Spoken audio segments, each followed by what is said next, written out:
Hi, it's me again with Corel Tips and Tricks.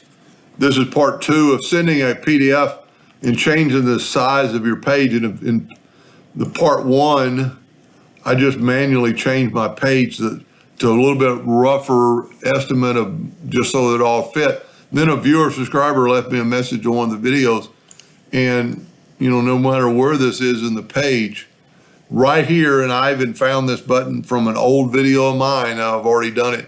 And what's so nice about it, you can set more margins, and I preset it at 1/4 inch, but you can change that in auto fit. So now you have a page of that. So we're just going to go to, I did not show how to save, just save. We're going to save it in this USB and go right here to PDF. And it's at the top because and I'm going to call it 3. I'd already saved it.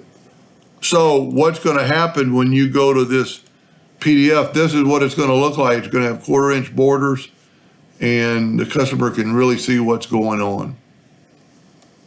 Anyway, I hope that helped a little bit, and I thank that viewer subscriber for reminding me of that.